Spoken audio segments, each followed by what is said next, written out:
Halo, apa kabar semuanya? Selamat bertemu dan berjumpa kembali di video part 6 ya, dimana perjalanan dari desa Behitom ke desa Tumbang Jojang.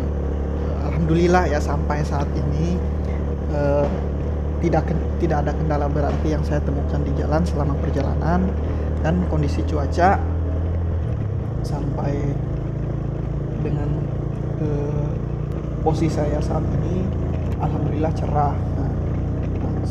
Dimana kalau di belakang tadi kan seperti apa yang saya sampaikan di part 5, part 4, part 3 itu agak mendung di arah sini. Alhamdulillah ini mungkin sudah agak tengah hari, itu cuacanya sudah agak terik ya. Dan ini alhamdulillah juga mobil-mobil perusahaan ini nggak hauling ya, jadi mungkin saya nggak terlalu kena debu ya.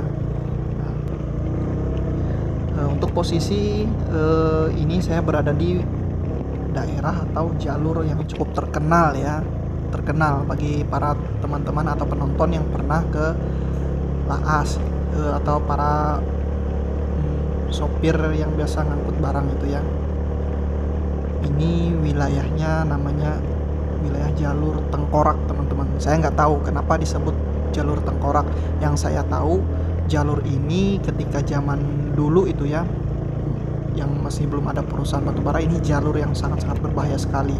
Itu dapat dilihat di depan sana, teman-teman.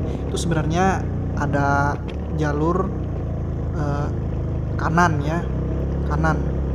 Cuman itu sudah tertutup ya. Itu dulu jalur aslinya jalur tengkorak di mana di situ sangat tinggi sekali.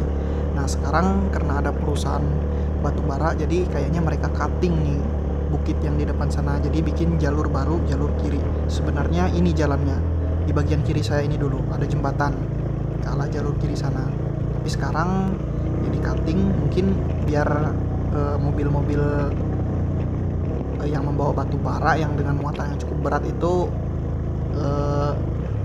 bisa apa istilahnya nembak dari sini ke belakang sana biar naiknya agak ringan ya.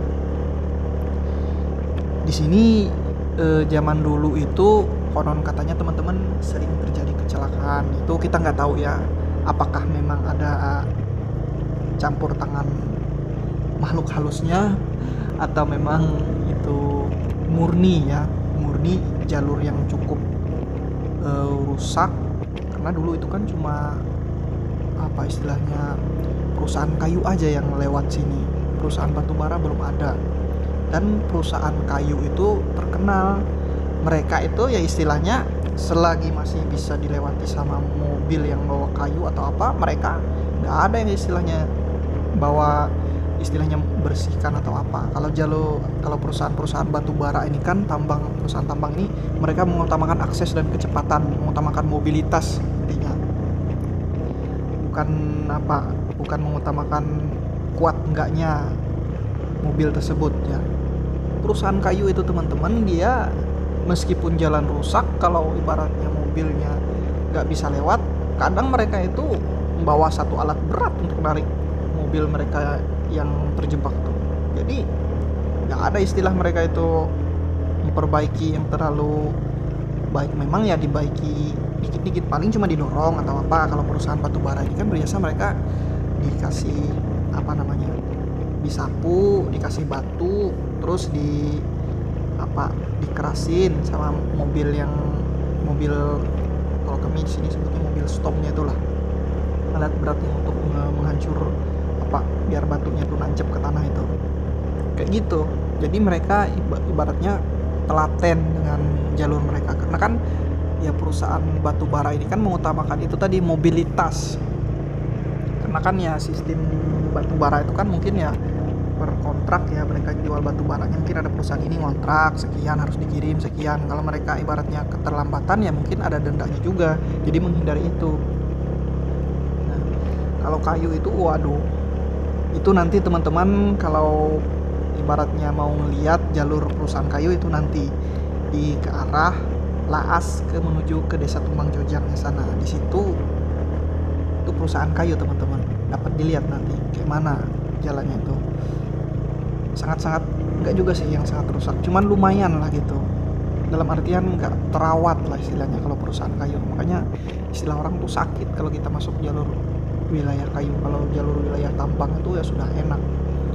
Wilayah Puruk Cahulaas ini aja dulu ketika kayu itu sering bisa seminggu nyampe dari wilayah Saripoi ke wilayah Laas. Tapi sekarang dengan adanya perusahaan kayu, dengan adanya perbaikan terus menerus, dan ada kecamatannya di atas sana, terutama kecamatan Uut Murung yang ada di Desa Tumbang Olong atau biasa disebut daerah Laas, itu ya membantu. Jadi istilahnya pemerintah daerah itu bisa lah menekan sedikit-sedikit agar jalan itu diperbaiki sebagaimana mestinya. Sebab kan perusahaan ini ada juga kewajiban mereka. Oh ya teman-teman, di atas sana itu ada wilayah Pasir Putih ya, wilayah salah satu destinasi wisata Pasir Putih yang ada di Laas, wilayah Pasir Putih. Sebenarnya sih bukan kayak pasir putih di pantai, ini tepatnya itu kayak bukit ya, cuman bukit berpasir dan kebetulan warnanya putih teman-teman. Makanya disebut wilayah Pasir Putih. Di atas sana itu ada gazebo-gazebonya, dan di arah kiri ini sebenarnya itu lembah yang cukup memanjakan mata sebenarnya. Nah kalau dilihat, cuman saya nggak mau berhenti di sini ya, kita berhenti di sana aja, biar bisa lihat ke depan ada enggaknya mobil dan bisa lihat ke belakang ya.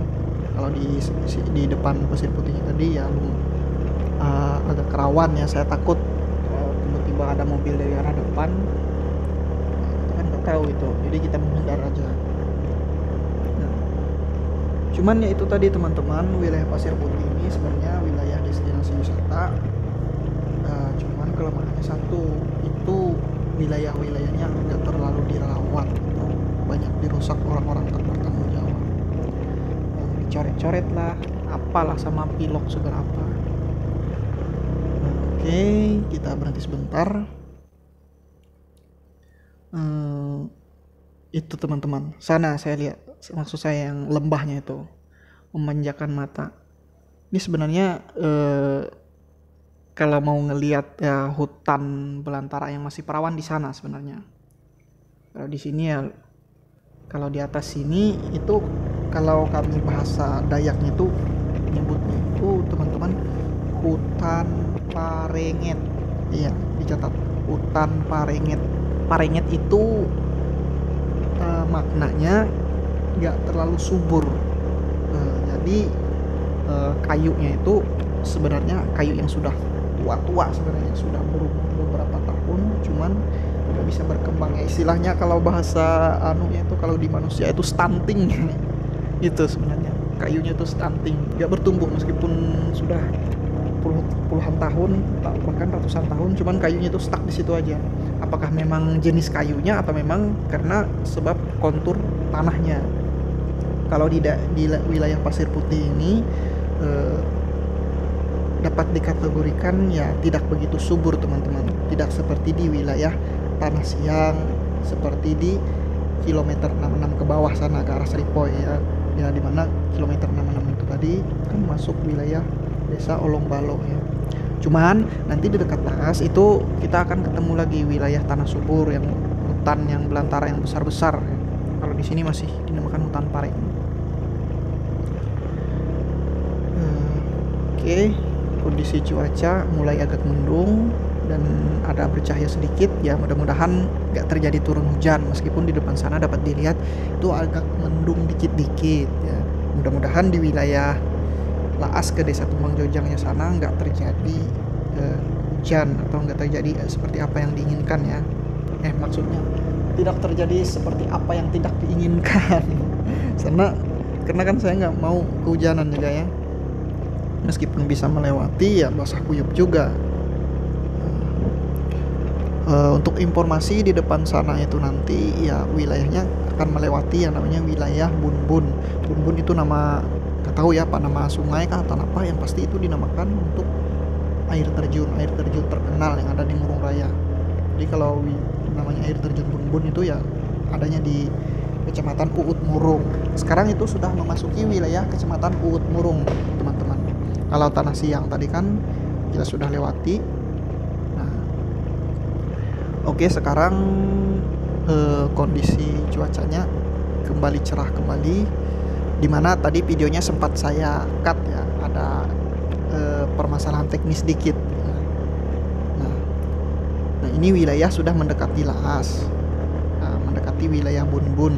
Nah, di mana ini seperti apa yang saya omongin tadi, sudah memasuki wilayah yang tanahnya agak subur, teman-teman.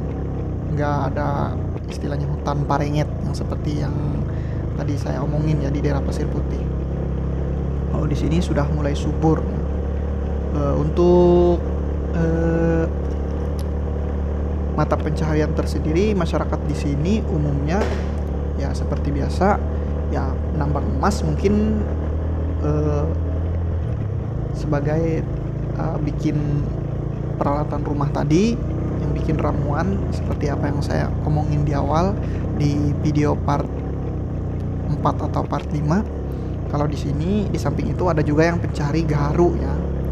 Nah, sebab di sini kan hutannya masih banyak. Jadi biasanya umumnya itu gaharu itu masih ya lumayan banyak ya. Cuman meskipun banyak, untuk berisi atau enggak kita juga nggak tahu itu sebenarnya. Nah, gaharu ini tergantung rezeki, teman-teman. Meskipun pohonnya besar sebesar drum atau apa, itu ya belum tentu ada isinya kalau belum rezeki. Tapi kalau sudah ada rezeki itu biar sebesar, ibaratnya sebesar paha atau sebesar guling, tapi itu bisa aja dalamnya itu super king istilahnya, untuk yang tipe gaharu yang paling mahal. Oke, di sini wilayah Bunbun namanya, warung daerah Bunbun ya. Nah, itu di salah satu pemberhentian ketiga juga, biasa pemberhentian perusahaan. Tapi kita masih bisa kok numpang ikut makan atau apa di warung situ. Ya memang warung kan tempat orang jualan sebenarnya. Cuman kayaknya kalau perusahaan, saya pernah berhenti di situ, bisa ngebon di situ. Nanti memang kayak semacam ada kerjasama dengan perusahaan. Nanti tiap-tiap sopir itu dikasih makan sekali di situ. Nanti perusahaan yang nanggung gitu. Cuman saya nggak perhatikan juga kan, apakah ditentukan lauknya atau apa. Tapi kayaknya ada jatah di situ. Oke, di depan sana teman-teman, seperti yang saya sebutkan, kalau yang di belakang tadi, permukiman tadi, itu namanya warung dekat Bunbun. Nah, sedangkan di depan sana itu ada tempat masuk atau muara daripada Bunbun. Bunbun itu nama sebuah cahai kalau orang di sini bilang. Cuman kalau di bahasa Indonesia itu disebut dengan air terjun, teman-teman. Air terjun Bunbun ini merupakan ikon ya, ikon Murung Raya salah satunya. Jadi ya kalau di kalender-kalender yang dikeluarkan oleh pemerintah daerah itu biasa jarang ketinggalan foto untuk Bunbun. Nah, oke, di bawah sana teman-teman itu tempat masuknya, itu masuk ke arah kiri ya. Nah, di bawah sana, jadi tinggi daripada air terjunnya tuh lumayan, teman-teman, tinggi sekali. Cuman yang nggak juga setinggi yang seperti di Jawa, mungkin apa yang beberapa puluhan, dalam artian 30 meter atau 20 meter ke atas. Di sini ya lumayan lah, intinya bisa disebut air terjun lah kalau kami di sini nyebutnya. Cuman kalau bahasa orang sini, bahasa Dayak, itu nyebutnya cahai, teman-teman. Ini posisinya terus turun menanjak ke bawah. Nah, posisinya itu ada di bawah sana. Nah, cuman ya fasilitasnya lumayan lah, ada segala tempat ganti pakaian atau apa. Itu ada jalan kayak jembatan kecil masuk ke dalam. Itu dibuat pemerintah, difasilitasi. Cuman ya itu tadi, karena posisinya itu mungkin tempatnya agak jauh daripada jangkauan pemerintah daerah, ya mungkin kita paham-paham aja ada oknum-oknum lah yang tangan-tangannya nggak bisa diam istilahnya. Nah ini di bagian kiri itu tadi, itu muaranya, itu masuk arah ke dalam teman-teman. Kembali lagi membahas tempat wisata, itu kadang-kadang fasilitas-fasilitas yang dibikin pemerintah itu ada-ada aja tangan-tangan jahil yang segala menggambar atau apa keindahan-keindahannya itu ada-ada aja ya teman-teman, ditulis apalah inilah itulah. Nah di depan sana setelah melewati Bunbun, kita akan tidak jauh itu ada wilayah Laas. Nah ini sudah memasuki wilayah Laas atau wilayah Desa Tumbang Olong. Ini merupakan desa yang salah satu yang ada di Kecamatan Uut Murung dan termasuk ibu kota kecamatannya yang di sini. Orang nyebutnya, kalau orang hilir itu ada dua, Tumbang Olong itu nama desanya, dan Laas. Cuman yang umumnya itu Laas. Laas teman-teman.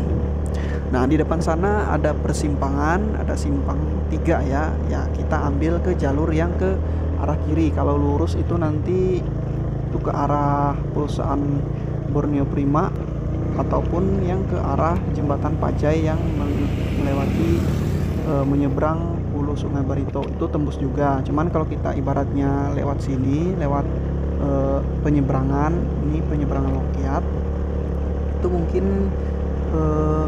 lumayan waktu yang ditempuh itu lumayan kepotong sekitar 20-an menit lah. Kita motong waktu kan lumayan itu, oleh sekitar perjalanannya itu berapa kilometer rasanya selisihnya kalau ibaratnya kita lewat jembatan Pajai. Tapi kalau kita lewat Lokiat itu sekitar 20 menit paling cepat. Kalau kita santai bisa lebih lagi. Cuman ya jalannya agak mending sih, hanya saja dari arah pinggiran Barito ke atas itu kilometer 1 itu jangan coba-coba teman-teman. Kalau misalnya terjadi hujan, waduh di situ sangat-sangat becek jalannya, dan tipe tanahnya itu lengket di ban. Jadi kalau kayak motor saya yang saya bawa ini, pasti itu sudah nyangkut di spakbor atau selebor depan, itu pasti sudah nyangkut, jadi harus dilepas. Makanya saya kalau perjalanan ke sini nggak bisa ninggalin kunci, nggak bisa kurang kuncinya, takutnya kenapa di jalan sakit terus. Dan sendiri harus perbaiki sendiri lah istilahnya. Nah ini dia teman-teman, lumayan jauh, adalah sekitar 1,5 kilometer. Nah di kiri kanan jalan ini sudah ada penerangan jalan umum ya, itu terbuat dari tiangnya itu dari ulin kayaknya, itu penerangan menggunakan tenaga surya sebab listrik masih belum sampai ke sini. Mungkin teman-teman bisa melihat dari tadi nggak ada kan tiang listrik dari desa Osom Tompok ke atas, itu masih belum ada tiang listrik. Nah di sini juga belum ada. Cuman rencana pemerintah itu memang ada rencananya untuk menyampaikan listrik sampai sini ya, wajib itu sebenarnya. Cuman ya kita nggak tahu rencana pemerintah itu kapan terrealisasi, sebab kan itu kan butuh perencanaan, butuh anggaran dana dan lain sebagainya juga. Nah alhamdulillah jalannya ini teman-teman agak mending, ini sudah cor beton. Cuman kita harus milih juga ya, sebab ada juga cor beton yang putus-putus, ada yang pecah-pecah, jadi memang harus ekstra hati-hati. Nah di depan sana di bagian kiri itu ada bangunan sekolah ya, saya lupa apakah SD atau SMP. Nah ini dia teman-teman, mungkin videonya akan saya potong dulu atau saya cut sampai di sini karena seperti biasa untuk kebutuhan editing ya, nanti saya akan coba sambungkan lagi. Sampai di sini dulu. Jangan lupa untuk tonton terus part 7-nya ya. Sampai jumpa.